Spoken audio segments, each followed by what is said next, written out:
Bismillahirrahmanirrahim. Assalamualaikum warahmatullahi wabarakatuh. Innal hamdalillah nahmaduhu wa nasta'inuhu wa nastaghfiruh wa na'udzu bihi min shururi anfusina wa sayyiati a'malina. May yahdihillahu fala mudilla lahu wa may yudlil falan tajida lahu waliyyan murshida. Asyhadu an la ilaha illallah wahdahu la syarika lahu wa asyhadu anna Muhammadan abduhu wa rasuluhu. Allahumma salli wa sallim wa barik wa tarhamna nabiyil karim sayyidina Muhammad wa ala alihi wa sahbihi ajma'in. Allahumma inna nas'aluka al-ikhlas was-sidqa wal qawli wal 'amal. La ilaha illa anta subhanaka inna kunna minadh dhalimin. Faghfir lana warhamna jami'an ya rabbal 'alamin. Wa ba'd. Jamaah salat maghrib Allah Subhanahu wa taala. Alhamdulillah, pada hari ini Allah Subhanahu wa taala masih terus memberikan kita kesempatan, nikmat kesempatan demi kesempatan yang luar biasa, dan kita gunakan kesempatan itu untuk sekali lagi mengubah diri kita, berupaya untuk menjadikan pribadi kita menjadi pribadi yang diberi mata Allah Subhanahu wa taala. Selawat serta salam mari bersama-sama kita curahkan kepada Nabi Muhammad sallallahu alaihi wasallam. Allahumma shalli wa sallim wa barik ala Muhammad wa ala ali Muhammad. Jemaah salat maghrib Allah Subhanahu wa taala, kita lanjutkan, mari kita bersama-sama lanjutkan kembali kajian kita yang pernah kita kaji bersama, yaitu tentang algoritma kehidupan.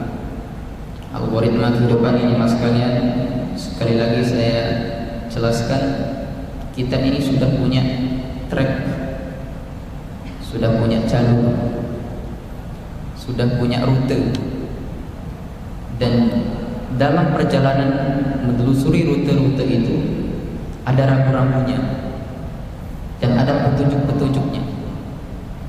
Makanya petunjuk yang dimaksud di sini yaitu agama. Dan dalam agama itu jemaah sekalian ada syariat.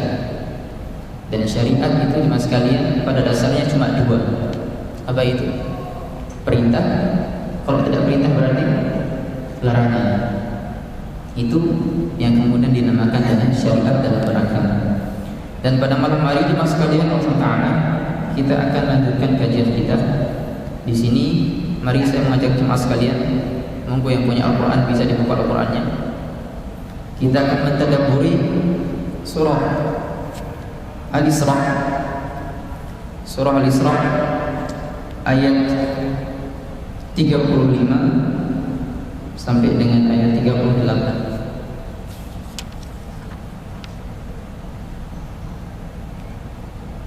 Sekali lagi, pada malam hari ini kita akan mentadabburi surah Al-Isra ayat 35 sampai 38.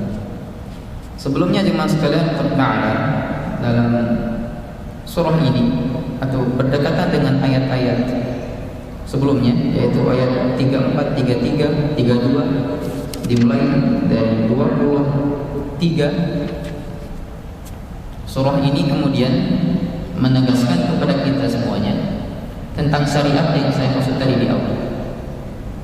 Tentang syariat yang saya maksud di awal. Mulai dari waqad rabbuka alla ta'budu illa iyyah sampai kemudian kita akan masuk pada pembahasan sekarang, yaitu wa auful kaila idza kiltum wazinu bil qistasil mustaqim sampai ayat 38. Kita mulai pelan-pelan jemaah sekalian. Monggo yang punya Al-Quran silahkan dibuka biar lebih nyambung jemaah sekalian, biar lebih paham. Ayat 35 sampai 38 surah Al-Isra. Sebelum mulai pembahasan, saya akan bacakan ayatnya jemaah sekalian. A'udzu billahi minasyaitonir rajim. Wa awful kaila idza kiltum wazinu bil qistasil mustaqim. Dzalika khairun wa ahsanu ta'wila.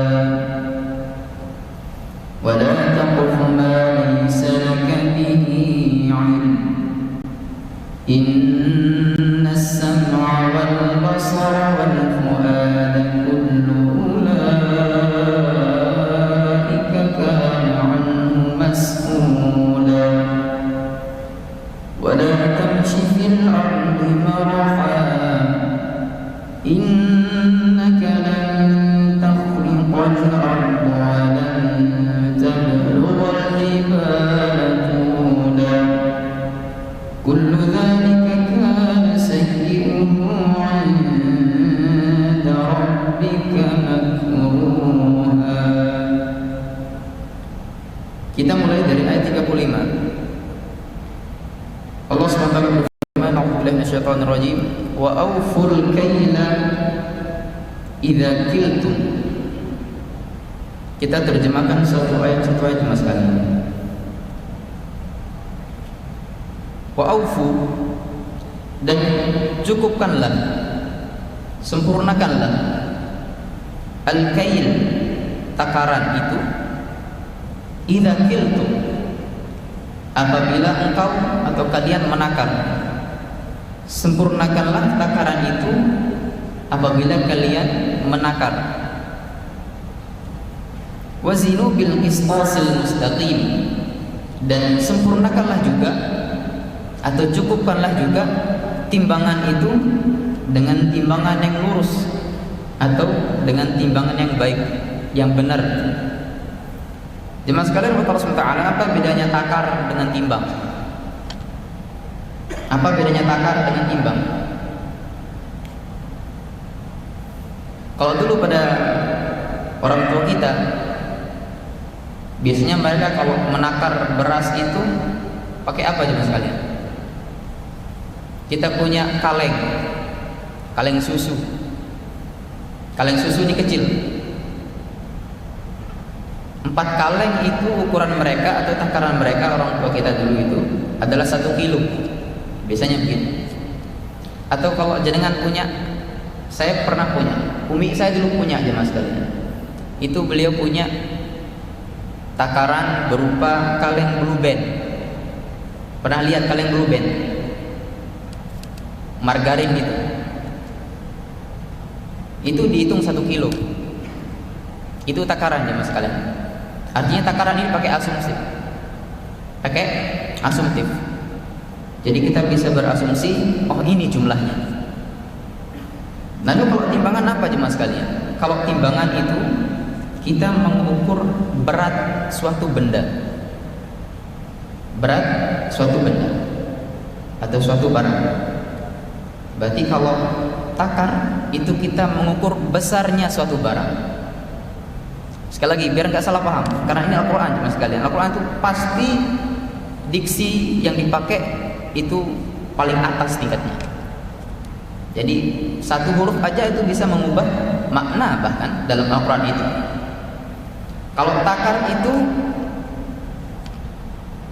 menjumlahkan atau menghitung suatu besar suatu benda.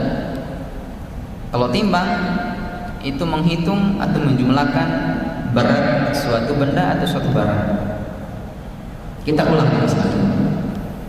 Wa awful kaila idza kiltum wazinu bil qistasil mustaqim.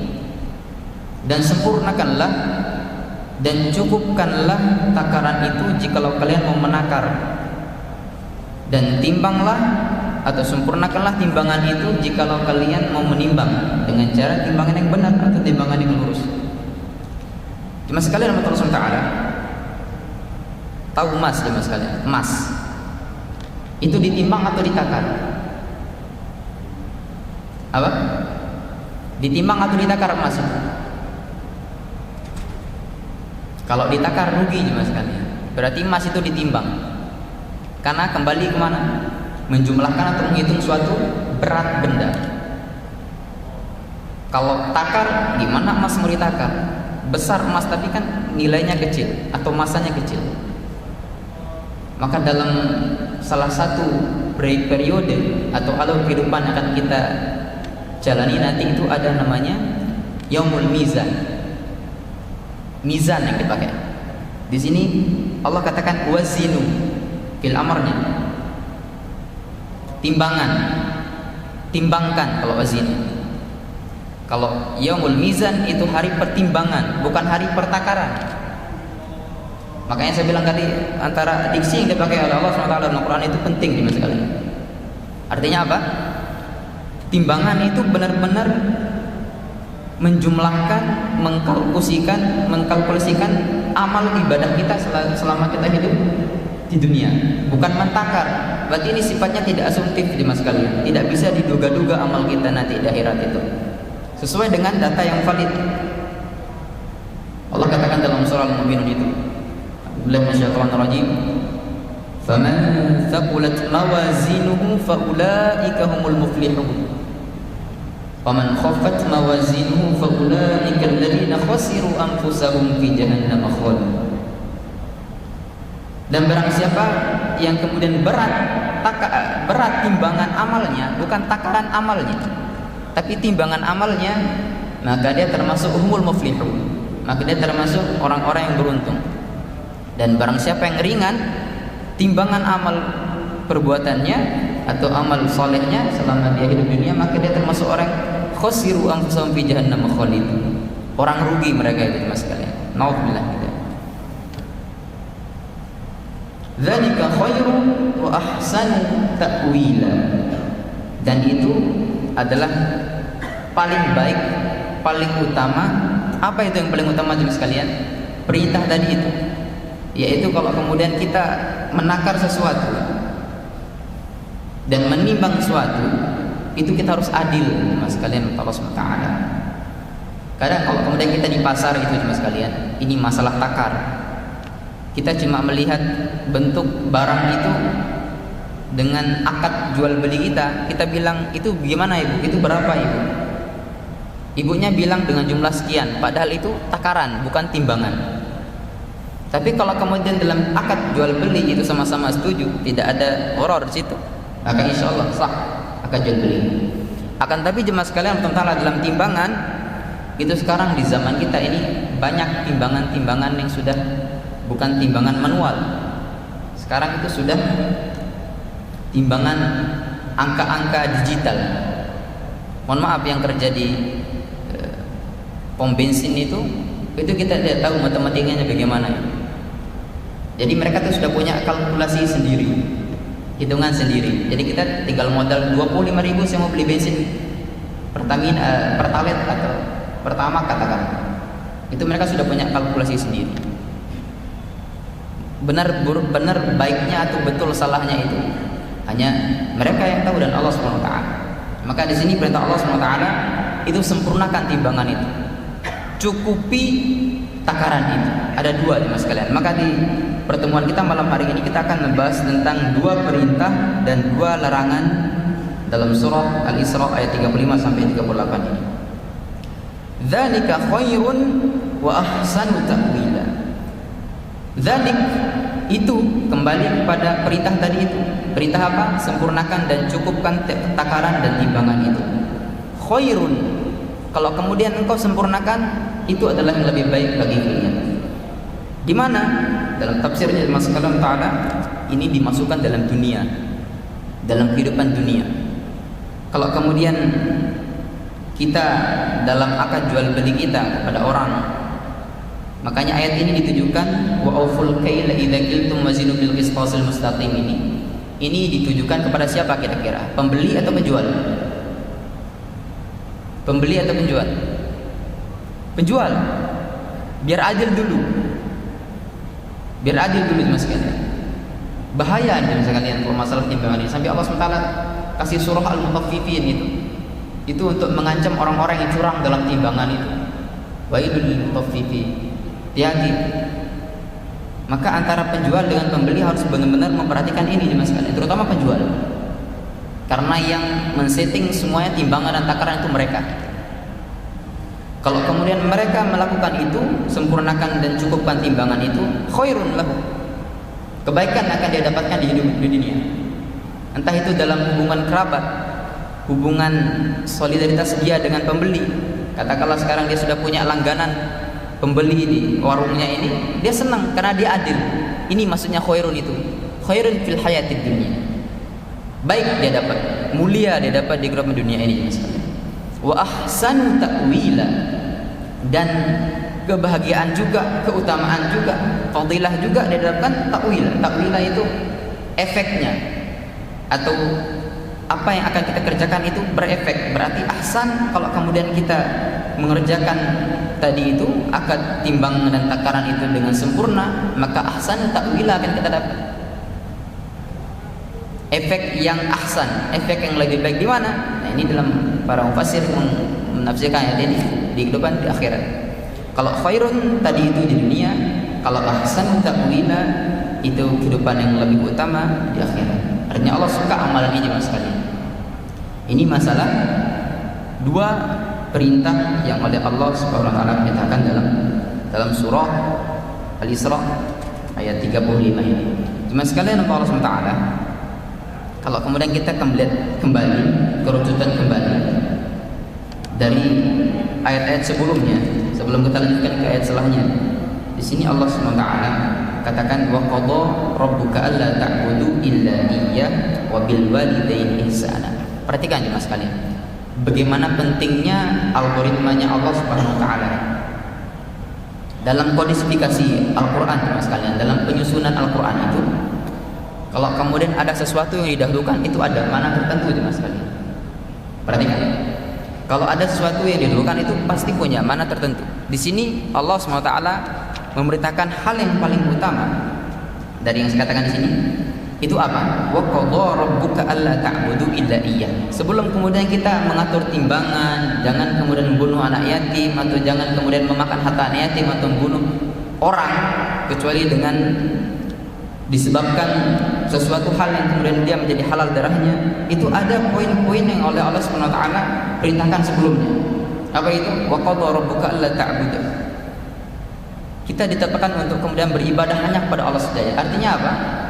Ada hak Allah dulu yang kemudian harus kita tunaikan sebelum hak-hak kita kepada sosial kita, kepada masyarakat kita. Dari atas itu Allah, baru kemudian di sini Allah lanjutkan wabil walidaini ihsan. Kalau kemudian kita sudah tunaikan hak kita dengan Allah atau haknya Allah dari kita, kewajiban kita kepada Allah Ta'ala, maka baru kita kemudian wajib, yaitu wabil walidaini ihsan. Baru kepada orang tua, barulah kemudian kepada masyarakat kita secara luas. Dari anak yatim sampai pembeli pun Allah SWT cantumkan bagaimana algoritmanya di sini. Perhatikan. Kemudian jemaah sekalian, Allah SWT kita lanjutkan ke larangan yang kedua atau dua larangan yang Allah SWT cantumkan di ayat ini. Apa itu? Wala taqfu ma laysa laka bihi 'ilm. Dan janganlah wala taqfu di sini diartikan janganlah kamu mengikuti. Taqfu, apa yang diikuti? Ma laisa laka bihi ilm, sesuatu yang tidak kamu ketahui ilmunya. Perhatikan jemaah sekalian teman-teman. Kata taqfu, kenapa kemudian Allah SWT menggunakan kata taqfu? Taqfu itu masih satu akar dengan qafiyah. Apa qafiyah itu? Peci. Ya, qafiyah, peci. Taqiyah.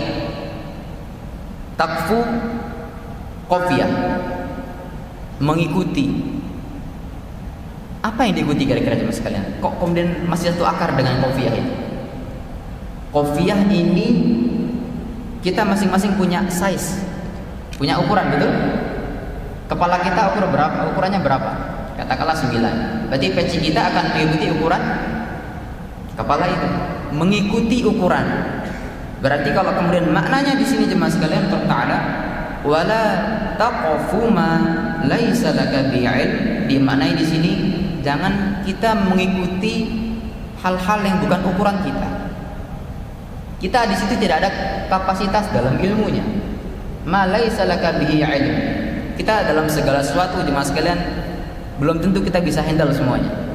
Makanya Allah katakan dalam surah Al-Hijr, An-Nahl, fas'alu ahla dzikr in kuntum la ta'lamun. Ada orang yang kemudian kalau kita bingung, Allah SWT ciptakan mereka yang alim, ahla dzikr. guru. Kalau kita bingung kita harus kemana? Nanya. Artinya manusia ini terbatas sama sekali dalam hal kapasitas ilmu. Ada namanya murid, ada namanya guru, ada namanya pembimbing, ada namanya yang dibimbing. Ini adil Allah itu. Wala taqfu ma laysa laka bihi ilm. Dan janganlah kemudian engkau mengikuti segala sesuatu yang tidak ada kapasitas ilmu dalam dirimu. Taqfu jemaah sekalian ta'ala itu juga diartikan jangan berbicara. Dalam tafsir, salah satu tafsir menafsirkan ayat ini itu juga jangan mengatakan atau jangan berkata. Apa yang dikatakan? Ma laysa laka bihi ilm. Jangan katakan sesuatu yang engkau tidak tahu ilmunya. Kalau tadi jangan ikuti sesuatu yang engkau tidak tahu ilmunya. Kita ini ikut-ikutan jemaah sekalian. Dengar kemudian kola ini kita ikuti. Padahal kita punya basic. Kita Allah SWT ciptakan indera-indera pendengaran, ilmu, kepala, otak, mata, lisan, segala macam untuk kemudian kita cari ilmu. Thalabul ilm fardhun ala kulli muslim. Menuntut ilmu itu wajib jemaah sekalian. Kalau kemudian kita cuma ikut-ikutan saja tanpa kemudian kita ada filter di situ, bisa terbuai kita. Harus berdasar kalau kemudian kita beramal itu jemaah sekalian. Itu tafsir yang pertama, mengikuti. Yang kedua, jangan berkata atau jangan mengatakan segala sesuatu yang bukan bagian kapasitasmu. Artinya kalau kita tidak tahu ilmu, jangan sok-sok ikut mau memberikan dalil jemaah sekalian.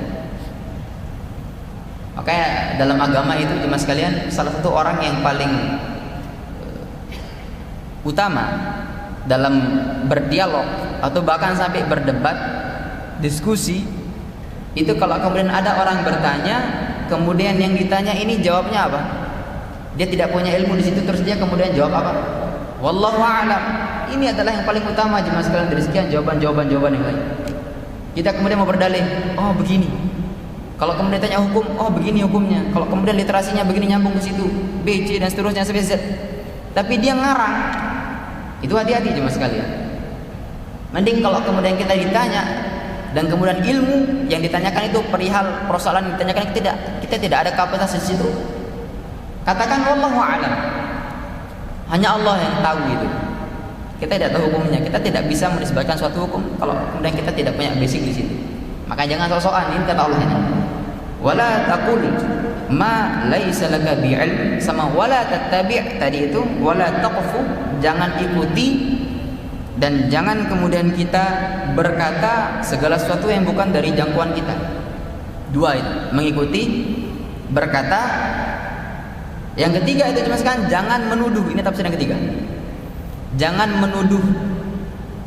Apa? Menuduh apa? Kalau kemudian kita suka diberikan info, nah ini bahaya. Di sosial media kita ini jemaah sekalian, kita sering diberikan pandangan-pandangan atau kemudian berita-berita yang belum tentu itu benar tentang korban dan pelaku misalnya. Itu kalau tidak ada ilmu di situ atau kita tidak ada kapasitas di situ, jangan kemudian kita langsung kita tuduh orang itu bersalah. Langsung kita tuduh orang itu bersalah.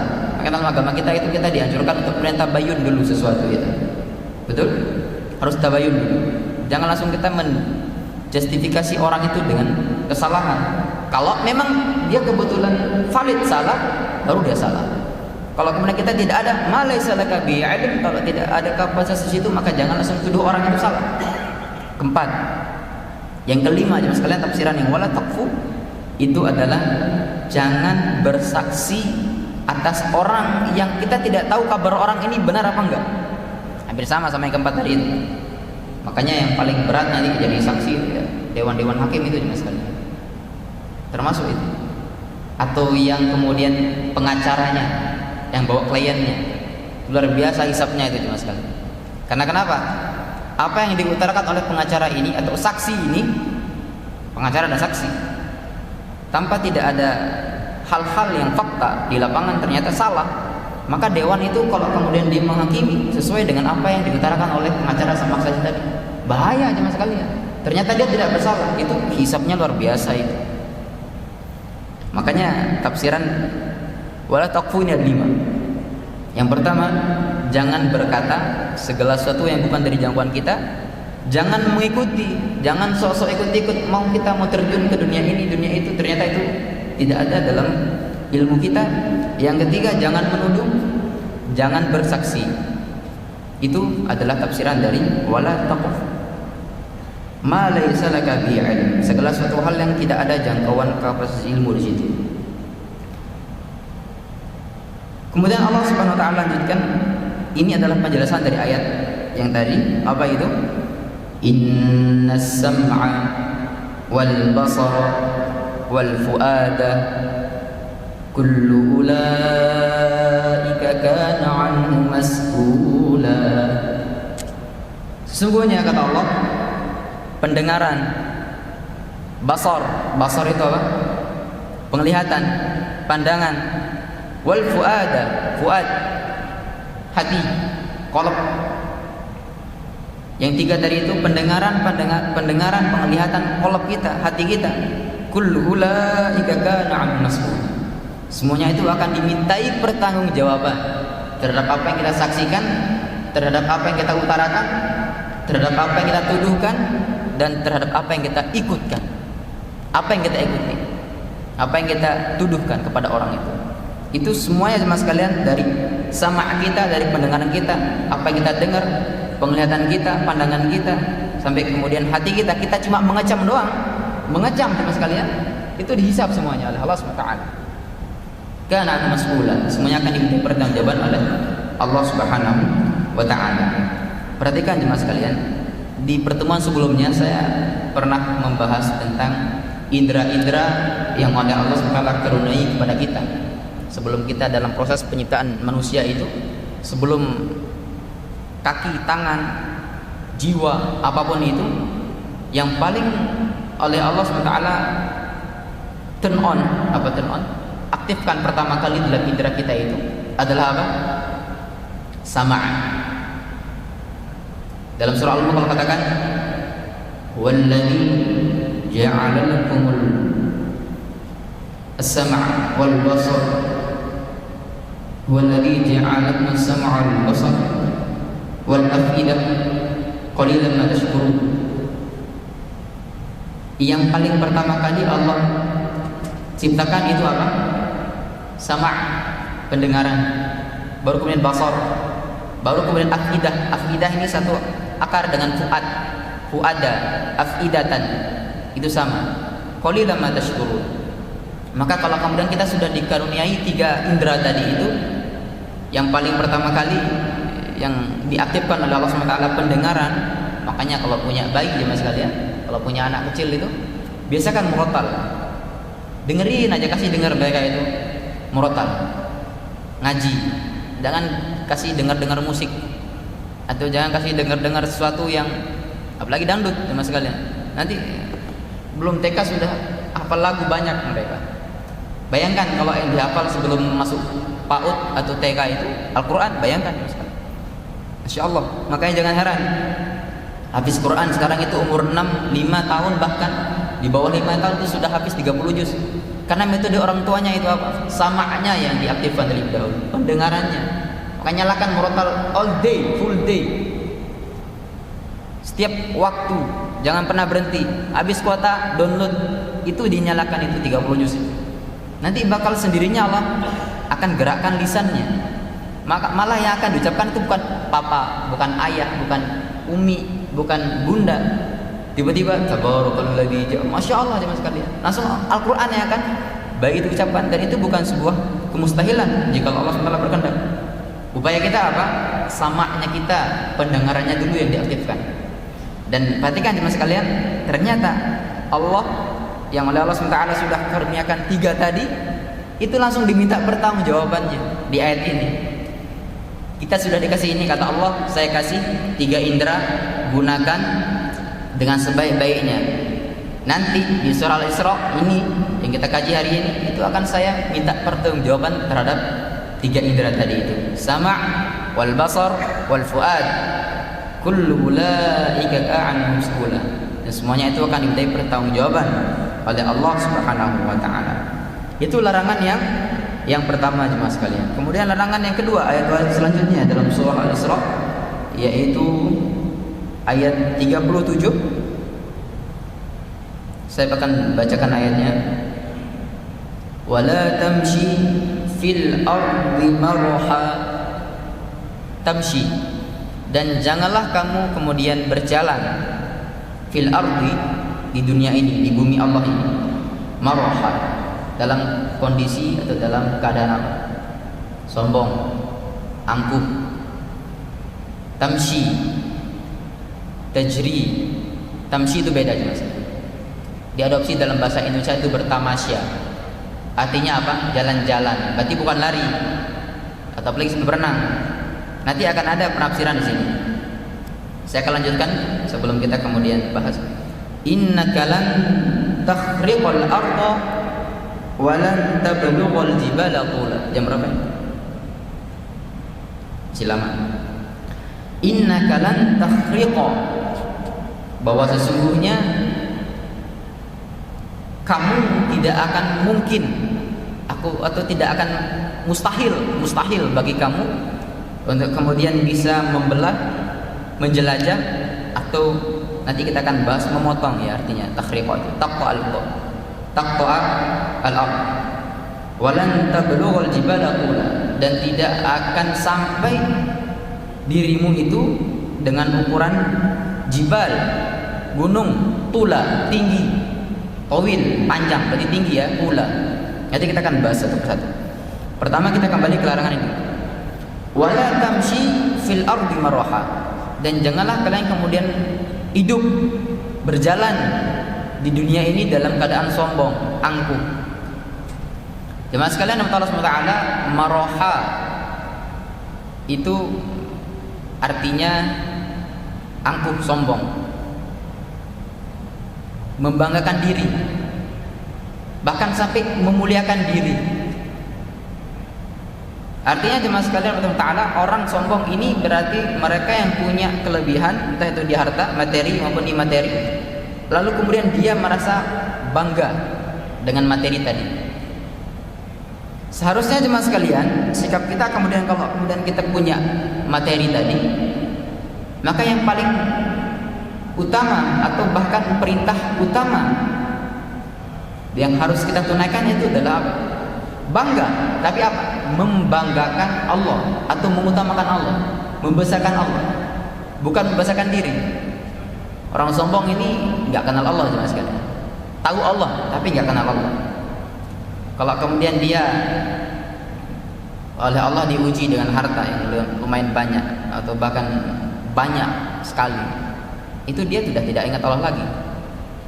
Sekarang ini musim haji jemaah sekalian, mau musim haji, biasanya mohon maaf, saya sering banget perhatikan, terutama dari mohon maaf ibu-ibu di belakang, itu emak-emak itu kalau sudah haji, umroh, pulangnya tuh bawa apa? Pertama apa? Kira-kira gelar kan? Pertama hajah, bu hajah, nanti dipanggil itu. Wih, bangga saya jadi haji udah. Bangga saya sudah, style model pakaian saya itu beda. Jadi harus putih-putih. Terus kalau ini yang saya perhatikan jemaah sekalian, mohon maaf. Makanya mereka kalau kemudian pulang dari haji itu, pulang ke kampung halamannya, disorak-sorakan itu, bahkan sampai disambut, bahkan sampai dicium tangan, bibir semua. Mohon maaf, dipanggil apa? Kalau nggak dipanggil haji, marah dia. Kalau nggak dipanggil bu hajah, itu marah itu. Tanya ibu arisan itu. Karena memang mereka menganggap haji itu titel. Kalau memang haji itu titel jemaah sekalian, haji Rasulullah kita bilang, atau Tuhan Rasulullah. Kalau saya orang Lombok jemaah sekalian, di Lombok itu kalau yang haji itu dipanggil Tuan. Woi, merasa apa itu? Bangga. Dan ini maksudnya Allah tadi itu maroha itu, bangga dia. Mentang-mentang inti sudah haji 3 kali, berarti gelar saya, titel saya itu 3 haji berarti. Haji kuadrat. Begitu kira-kira. Gak mungkin jemaah sekalian. Atau itu masalah titel. Kadang lagi mak-mak itu, terutama saya bilang mak-mak, mohon maaf ibu-ibu di belakang. Kalau kemudian mereka pulang, itu sampai kemarin kasusnya bea cukai. Gak apa ya? Bea cukai itu kan biasa memeriksa barang yang kemudian kita beli di luar. Ya, untuk di cross check lagi berapa harganya, berapa administrasi dan seterusnya dan seterusnya. Kadang mak-mak itu cuma sekalian, dia beli emas di Mekah itu, pulangnya bawa emas segaban, dipamerkan. Kenapa kemudian Allah SWT katakan tamshi, berjalan, bukan berlari, berenang, atau sampai kemudian terbang, itu enggak. Kadang orang sombong itu bisa dilihat dari jalannya, dari cara jalannya. Begini ya mas sekalian, membusukkan dada. Rasulullah SAW itu tegak. Beda orang tegak berjalan dengan orang yang membusukkan dada kayak seolah lu harus hormati gua. Beda ya mas sekalian. Kalau Rasulullah SAW itu memang dari duduk, dari tidur, atau sampai kemudian beliau berdiri atau jalan itu tegak. Beda orang tegak sama orang yang membusukkan dada itu. Kalau di TNI, di Polri kan kita disuruh begini ya. Cuma kalau kemudian kita pakai buat jalan begini-begini merasa paling itu salah aja mas sekalian. Itu sampai cincin emas berlian yang di kalung, yang di lengan itu sengaja dibunyikan. Nah ini termasuk karena ayat ini, wala tamshi fil ardi maraha. Jangan sampai kemudian engkau berjalan di muka bumi Allah ini dengan keadaan sombong. Innaka lan takhriqal arda wa lan tablughal jibala qula. Bahwa sesungguhnya orang tadi itu yang sombong tadi itu, di sini Allah katakan lan itu salah satu harfu nasbin, yang salah satu maknanya itu adalah kemustahilan atau tidak akan pernah.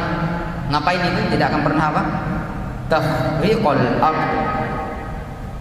Membelah. Tahriqo ini artinya membelah. Bisa juga menjelajah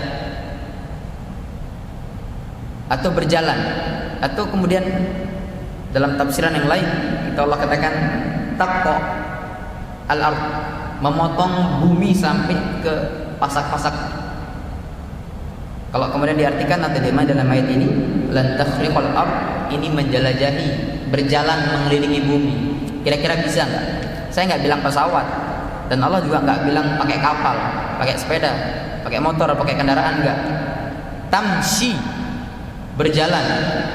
Kira-kira orang sombong ini bisa berjalan mengelilingi bumi dari ujung sampai ujung enggak?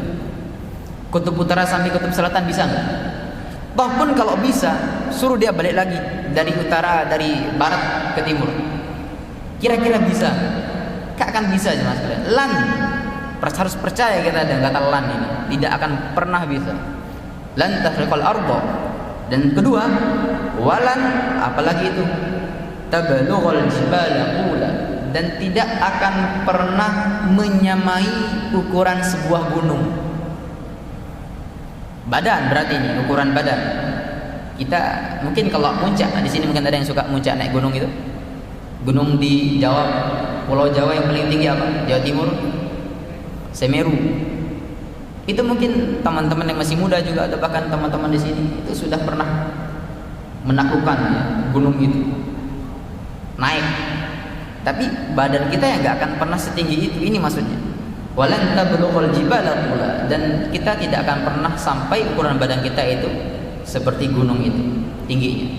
Kalau kemudian kita tidak bisa membelah bumi, tidak bisa menjelajah bumi, tidak bisa bertamasya keliling jalan-jalan bumi, dan kemudian tidak bisa menyamai ukuran sesuai dengan tingginya gunung, apa yang perlu kita sombongkan dalam diri? Gak ada mas kalian. Bahkan kalau kemudian kita berada di atas gunung itu, kalau kita lihat ke bawah, atap rumah kita tuh nggak kelihatan, nggak kelihatan ya mas kalian. Artinya apa? Kita ini kecil, tidak ada apa-apanya kita ini.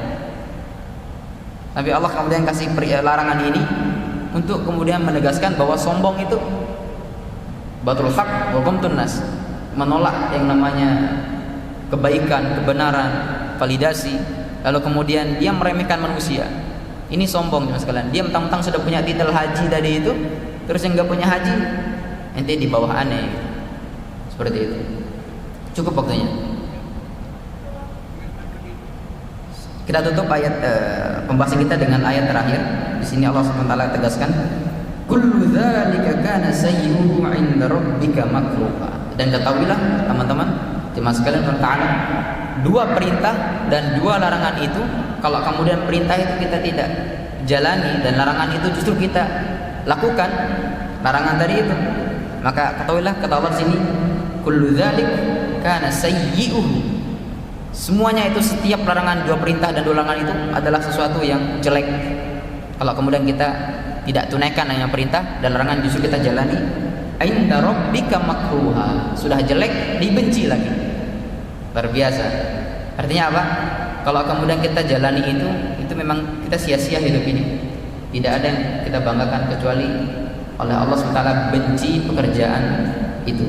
Maka semoga dengan pertemuan ini menjadi muhasabah bagi kita semuanya sekalian, terutama saya pribadi, bahwa dalam Al-Quran itu ada namanya syariat, harus kita perhatikan. Kalau kita ngaji itu jemaah sekalian, jangan cuma auzubillahi minasyaitonirrajim, kita cuma ngaji doang, los, tidak ada tadabbur ayat itu. Minimal satu aja, satu kata aja. Apa bedanya tamshi dengan tajri, atau apa bedanya takfu dengan takul, atau dengan tattabi'. Enak belajar bahasa Arab itu jemaah sekalian, lebih ngena artinya itu. Minimal kalau kita tidak bisa tadabburi maknanya, paling tidak tahu artinya apa yang kita baca. Makanya imam kalau baca Al-Fatihah itu makmum nangis itu jangan heran. Minimal artinya tahu. Iyyaka na'budu wa iyyaka nasta'in. Hanya kepada Engkau kami menyembah dan hanya kepada Engkau kami. Orang yang punya hutang, orang-orang yang punya masalah, kalau tadabburi ayat ini, ngalir air matanya jemaah sekalian. Artinya apa? Harus minimal tahu artinya. Maka pendekatan kita dalam ceramah kali ini, kita mengambil kutip ada dua ayat, dua larangan dan dua perintah. Semoga Allah SWT memberikan kita kemudahan dan kelancaran dalam mengemban dua amanah dan dua larangan perintah ini dalam hidup kita. Amin amin ya rabbal alamin. Mari kita tutup ta'lim kita dengan sama-sama baca kafatul majlis. Subhanakallahumma wa bihamdika asyhadu an la ilaha illa anta astaghfiruka wa atubu ilaik. Assalamualaikum warahmatullahi wabarakatuh.